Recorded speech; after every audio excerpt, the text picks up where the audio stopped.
What's going on? It's your boy K Mons. This is the first rendition of 2K TV. I got a quick sports report for everybody. I'm a little late with some of this news, as you know, but I'm gonna break down the details, get my own input on everything.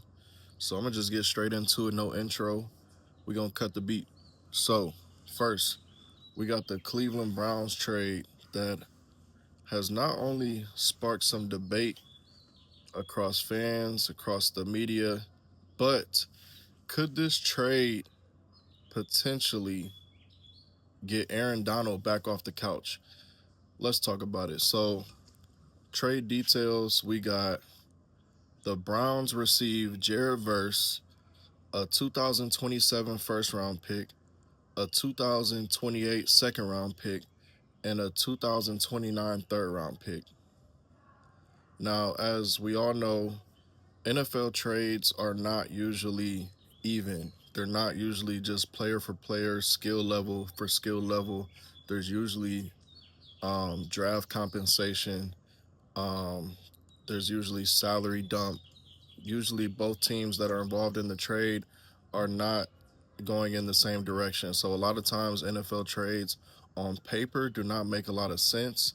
But I think this one makes a lot of sense for both teams. I think this trade fits both teams' timelines. I think the Browns, who are in a much different situation. While they are improving, I wouldn't really call this a complete rebuild. They have a lot of players on this young team that could go into the future, that could definitely be on this team when they open their new stadium. Um, I love what Andrew Berry is doing here. Jared Verse is 25 years old. He's an all pro. He was third in pressures last year as a defender. And along with the draft compensation, I think, like I said, it goes with the timeline. The Browns getting a 27 first, a 28 second, and a 29 third. These could all be valuable picks for the future of the Cleveland Browns as the Rams are in win now mode. They get probably arguably the best defensive player of this generation in Myles Garrett, who is 30 years old and on a max contract. He'll make $72 million over the next 2 years, which is something when you're trying to win Super Bowls, that's just something you have to do. I could very much see the Rams contending the next couple years um, with Matthew Stafford probably only having a couple more years left in the tank anyway. I think the time to win is now. So, like I said, I think that trade fits both timelines. I think this Browns team is going to be young and exciting. Um, we still have to see who's going to be taking snaps under center to start the season, but I think fans are excited about, not only last year's draft, but who we picked up this year. We got a couple weapons at wide receiver and some continued improvement from Shador. I think, just being completely honest, Deshaun Watson is going to play at some point this season, but I think the future of the Cleveland Browns is in the locker room, and I think that is Shador Sanders. Um, Moving on to another trade that happened recently was the Patriots. I think everybody saw this coming. AJ Brown has been very vocal about his fandom of New England, even while playing for other teams. This is something that you usually don't see. But AJ Brown has not been shy about being vocal about being a fan of the Patriots and what they have going on. And now he joins a New England Patriots team that was just in the Super Bowl last year. Now, the Super Bowl was not impressive last year. It was not by any means um, a benchmark, but I think the Patriots are ahead of schedule. I think them making the Super Bowl last year was not on anybody's bingo card. I think with everything that happened with Stephon Diggs, I think replacing basically him with AJ Brown, I think it's an improvement. I'm not saying that they're gonna run the table next year. I'm not even saying that they're gonna be back in the Super Bowl, but I think for what they're trying to accomplish for this young New England Patriots team, as and of course they have other holes that they need to fix, but I think in the immediate future, I think it is an upgrade moving off of Stephon Diggs and acquiring somebody like a AJ Brown who actually wants to be in New England. So I think that is definitely on the up and up. I mean, the Eagles, they're still a talented roster. They got a first round pick out of this deal. They also get a future fifth round pick next year. So they will be fine. This frees up space for Devontae Smith to step into his role as possibly wide receiver one out there. Um, After they won the Super Bowl a couple years ago, it seemed as if they changed their offense and wanted to gear towards spreading the ball around. So we'll see how exciting this Eagles team is as they move off of AJ Brown and into the future. Um, so next, I know I'm moving pretty quick through this, but next, we got some NBA because NBA is basketball season still. We got some NBA. This is after game one that I'm recording this, where New York was able to come back in this game and take game one against San Antonio. I don't think that San Antonio is figured out at this point all the way. I think Wemby had a bad game. I think a couple other guys just, whether it be lack of experience or just simply having a bad game, I don't think that was the best showing that San Antonio will have in this finals. But I do think New York is clicking on all cylinders right now. And I think they might have something. My finals prediction actually is New York in six. Now, mind you, I will be rooting for San Antonio every single game because the Knicks did my Cavaliers pretty greasy. I'm not happy about that, so I can't really put any fandom support towards the Knicks right now. But being unbiased as a reporter, I think if I'm being realistic, I think this is the year that we might see the Knicks prevail and bring a title to New York. Imagine how crazy that would be down there. I might actually drive down there just because of how crazy it's going to be if the Knicks end up winning.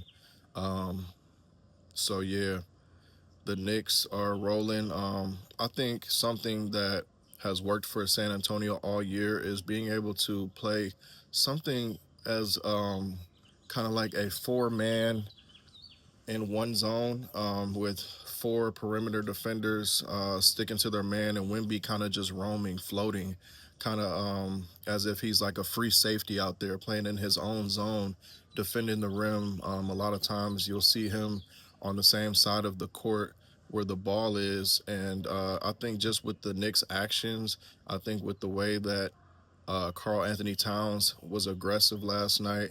I think some of their switches, I think it made the San Antonio Spurs uncomfortable. But I do believe that their coach will make adjustments. I think it's still early. Obviously, it's only one game. I do think this will be a back and forth series, but I do think if the Knicks want to get this done, I think they'll have to do it in 6 games because you don't want to go back to San Antonio for game seven. And I think if it does go to a game seven, I would imagine that means that not only Wemby, but the rest of the team has gained some type of momentum. So we'll see. Like I said, in this series, I'm saying go Spurs, but I think it's going to be a good back and forth. Um, to close out, I mean, you can't really talk about sports or basketball in general without mentioning LeBron James. While the season isn't officially over yet, there's 2 teams remaining. I think the most interesting free agent prospect this year, once again, is LeBron James. Um, it seems as if the Lakers might be gearing towards moving away from his timeline and into the future with Luka Doncic and possibly bringing back Austin Reeves on a more lucrative deal. Um, we saw spurts of when the Lakers played great with LeBron James out there, but entering year 24, I'm not sure what kind of contract he's looking for next year, whether he'll take a pay cut or not. That's to be determined. He did mention on his podcast with Steve Nash, Mind the Game podcast, that he's looking for a winning situation, and whether that means coming back to LA with some reconfiguration or finding a new team once again. Um, that is to be determined. A lot of people are expecting him to, probably go back to Cleveland. I don't really think that's the answer for him or Cleveland. I think Cleveland has its own issues and needs, and I don't know if they're a 42-year-old LeBron James away from winning another title. Um, Now LeBron, with his skill set and the amazing shape that he keeps himself in, I think he could plug and play into any system. But I think whether he plays one more season or 2 more seasons, I think he'll be looking for a role similar to what he did this year, kind of maybe taking a second or third option and kind of maneuvering his way into a already high powered offense. So we'll see. We'll see with that. He very much could be back in LA next year. Not to jump back and forth, but somebody else that could be back in LA next year is Aaron Donald. Not to go back from NBA to NFL, but like I said, I'll touch back on that a little bit. But we hear the rumors every year. He's been retired going on 3 years now. Um, but I think there's a little something different in the air this time around. Not saying that he's a lock to come back, but the Rams are definitely in Super Bowl contention. The Super Bowl is in LA this year. The last time the Rams won the Super Bowl was in LA. Like I said, they just traded for a generational talent in Miles Garrett, and you could only imagine and kind of play fantasy football thinking about that pairing of Miles Garrett and what's left of Aaron Donald. And I say what's left with just him being removed from the game 2 years, but we all know he works out like a maniac. We know he's a Hall of Fame talent. He knows what it takes to step back into a locker room and produce. I don't think that he would even entertain the situation if he wasn't in um, peak performance and able to contribute. I just think that's the kind of competitor he is. But I wouldn't give too much gas on that situation. Is to be determined. Um, if this was to happen, I would expect something probably after camp. I wouldn't expect a 35-year-old Aaron Donald to be in anything not mandatory, any type of mini camp or even training camp for that matter. Um, their coach has already spoken and said that he would be welcome to a reunion in that aspect. So I don't think that Aaron Donald needs to be there in May, June, July, or maybe even August if he was to return. So this is all speculation.